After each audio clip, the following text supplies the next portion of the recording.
የያፌትና የኤፍራታ ሰርግ አይደረግም፣ ምክንያቱም ትልቅ ሰርፕራይዝ ስላለ። ይህንን አብረን የምናየው ይሆናል።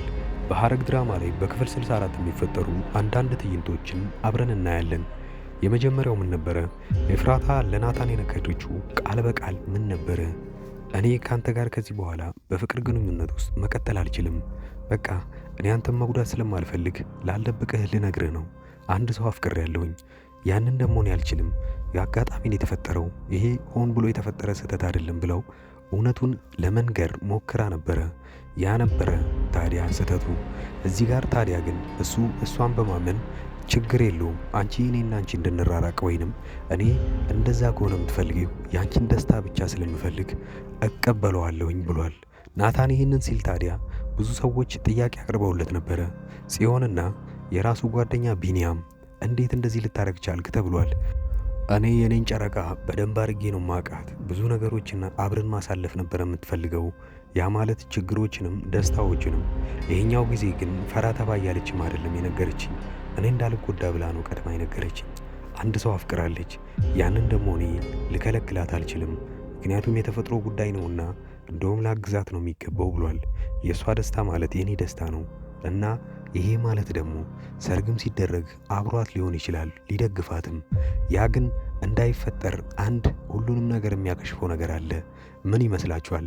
የመጀመሪያው የሚሆነው ወዲያውኑ ለኤፍራታ የነገረቻት እኔ ፖሊስ ነኝ፣ ነገሮችን ለማጣራት እየሞከርኩ ነው ብላ የቀረበቻት ልጅ የዚህስ እምነት ምን ያህል ደረጃ ሊሄድ ይችላል? የድራማውስ ማገባደጃ ይሆን? ሌላኛው ደግሞ ከዛ ከሉሊት የሚመጣው መረጃ ከሁለት አንዱ ይህንን ሰርግ ላይደረግ ያደርገዋልና።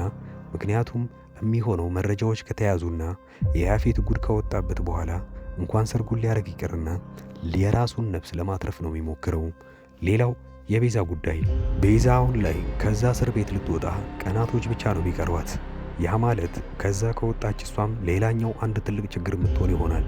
የመጀመሪያው የሚሆነው ዋነኛ ጠላቷ ናታን ነው የሚሆነው።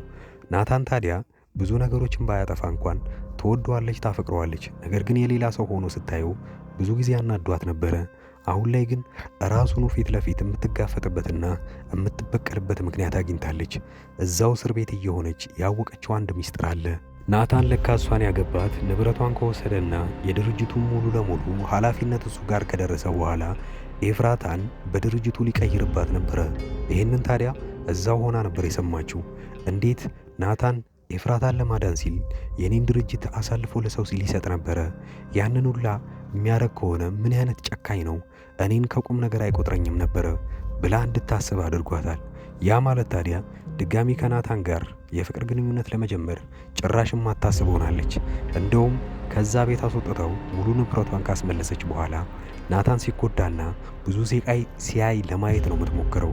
ይህንን ታዲያ በግሏም ስለምትወደው ያፌትን የምታግዘው ይሆናል። ሁለቱም እቅዳቸው አንድ መስመር ላይ አንድ መንገድ ላይ ስለሆነ ኤፍራታ አሁን ትልቅ አጣብቂኝ ውስጥ ገብታለች። እዛ ቦታ ላይ እዛ ቤተሰብ ውስጥ ለአንዳቸውም ሚስጥሯን አላጋራችም ልታገባ እንደሆነ። ነገር ግን አሁን ላይ ፖሊስ ነኝ ብላ የቀረበቻት ልጅ ምናልባት ለእሷ እውነቱን ልትነግራት ይችላል። ያፌት እኔን እያስፈራራኝ ያለው በእንደዚህ አይነት መልኩ ነው ብላ ከነገረቻት ፖሊስ እውነታውም ልትረዳት ከቻለችና ብዙ መፍትሄዎችን ልታገኝላት ከቻለች ልትረዳትና ሰርጉን ልታከሽፈው ትችላለች። አሁን ብዙ መንገዶች አሉ ሰርጉን ለማክሸፍ። የመጀመሪያው የሚሆነው ቀድማ መረጃ ካገኘችና ያንን መረጃ ለእሱ አሳይታ ሰርጉን እንዲቆም ማድረግ። ሌላኛው ግን የያፌት ትልቁ ችግር የሆነው እሷን የሚያገባት ለበቀል ብቻ ሳይሆን የምር ወዷትና የምር ስላፈቀራት ነው። ዋነኛው ነገር ቤዛን ከእስር ቤት የሚያስፈታት ጽዮን ካጠገቡ እንድትሆን ፈልጎ ነው ያፌት ጽዮን ካጠገቡ እንድትሆን የፈለገው ለምንድን ነው? አንዳንድ መረጃዎችንና አንዳንድ ድጋፎችን ከእሷ ማግኘት ይፈልጋል። ጽዮን ከእሷ አጠገብ ከቆመች እነ ናታንም ሆነ እነገነት ምንም አይነት በቀል ምንም አይነት እርምጃ ሰርጉ ላይ የሚያደርጉ አይሆኑም። በክፍል 64 ሙሉ ክፍሉን እስክንለቀው ድረስ በዚህ ቻናል ላይ ያላችሁን አስተያየት ኮሜንት ላይ እየተቀበልን ታዲያ በቀጣዩ ክፍል ስንገናኝ ወዲያውኑ ኮሚኒቲ ፖስት ላይ የምንለቅላችሁ ይሆናል። በሐረግ ድራማ ላይ ያላችሁን ቅሬታና ያላችሁን አስተያየት አሁንም ድረስ እየተቀበልን ነው። ነገሮችን ለማስተካከል እየሞከርን ስለሆነ በዚሁ ቻናል ላይ የእናንተን ድጋፍ አይለየም ብለን የምናስብ ይሆናል። በቀጣይ ክፍል እስክንገናኝ ድረስ መልካም ጊዜ። ጽናት ድራማን ያልጀመራችሁ ሰዎች በጣም አሪፍ ድራማና ከሐረግ ድራማ የተሻለ ነው ብለው ጽናትን ድራማ እያዩ ያሉ ብዙ ሰዎች አሉ። በዚሁ ኮሜንት ላይ አስተያየታችሁን እየሰጣችሁ ከጽናትና ከሐረግ ድራማ ላይ ይበልጥ የወደዳችሁትንም በዚሁ ላይ አስተያየታችሁን እንድትቀበሉ ኮሜንት ላይ ያሳስበናል። መልካም ጊዜ። ውድ የአዳዲስ ቲቪ ተከታታዮች እንኳን ደህና መጣችሁ። ወደዚህ ቻናል ከመጣችሁ እናንተ ተከታታይ ድራማ ይመቻችኋል ማለት ነው። ከተከታታይ ድራማ ውስጥ ኢትዮጵያ ውስጥ ሆኖ አሁን ላይ በጣም አሪፍ እይታ ያላቸውና አሪፍ ተቀባይነት ያላቸው ድራማዎች አራቱን ልንገራችሁ። የመጀመሪያው ጽናት ነው። ሁለተኛው ሐረግ፣ ዮአዳን እና ክህደት ናቸው። የእነዚህን ተከታታይ ድራማዎች ካልጀመራችኋቸው እኔ አጠር ያለች ማብራሪያ ስለ እነሱ ሰጥቻችሁ ደስ ያላችሁን ድራማ እናንተ ትጀምሩታላችሁ። የመጀመሪያው ጽናት ድራማ ብዙዎቻችሁ የምትወዱት ይሆናል። ምክንያቱም ምናልባት ከአረብ ሀገር ሆናችሁ የምታዩ ሰዎች ካላችሁ ይሄ ድራማ ለእናንተ ነው። ጽናት ከሀገር ቤት ወደ ከተማ ትመጣና ወደ ውጪ እስክትሄድ ድረስ አንድ ቤት ውስጥ ተቀጥራ እየሰራች ነው። ታዲያ የቀጠሮ ቀኗን ወይንም የበረራ ቀኗን እየጠበቀችና ብዙ ክፍያ ካደረገች በኋላ ያን ስትጠባበቅ እዛ ሰራተኝነት የተቀጠረችበት ቤት ውስጥ እየሰራች እያለ አንድ ትልቅ ነገር ይፈጠራል። ከአሰሪው ልጅ ጋር ግንኙነት ትጀምርና ብዙም ሳይቆይ ነገሮቹ ይበላሻሉ። በዚሁ ላይ የሚያጠነጥን ፊልም ነው።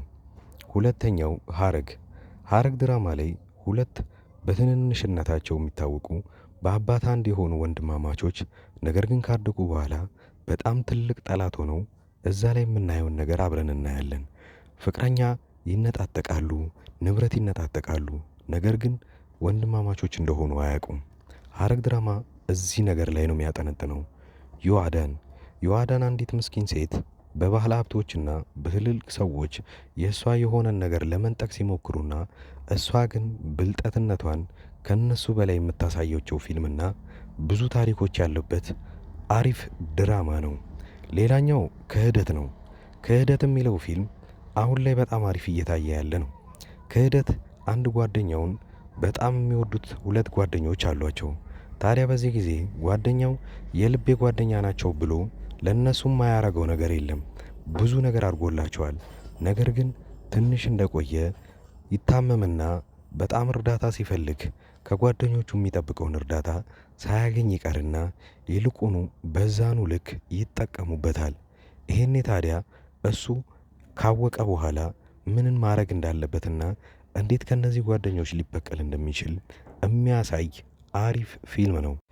አሪፍ ጥራትና አሪፍ ኳሊቲ ተደርጎበት ካራክተሮችም በጣም አሪፍ የሆኑና የሚያጓጓ ፊልም ሐረግና ክህደት ናቸው።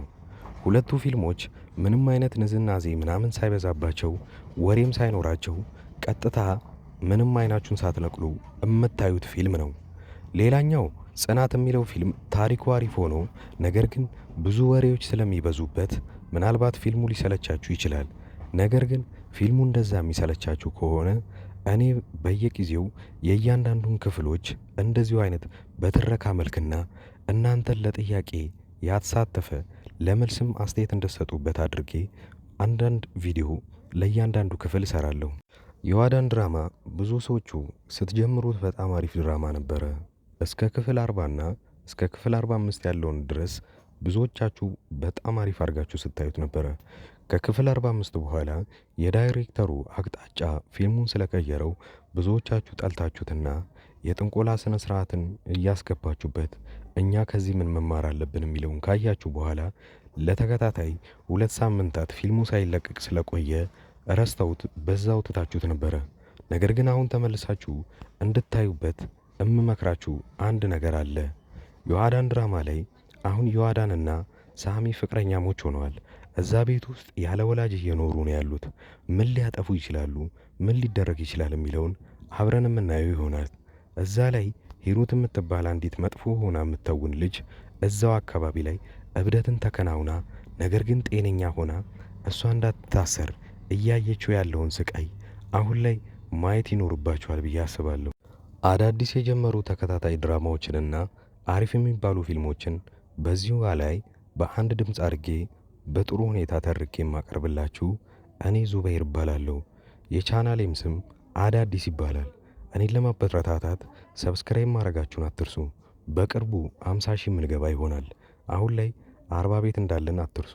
ስለዚህ እባካችሁ አዳዲሶች ሰብስክራይብ በማድረግ በማበረታታት 50 ሺህና ከዛ በላይ እናድርገው። የእኔ ቤተሰቦች አብራችሁኝ ስላያችሁ ከልብ አመሰግናለሁ።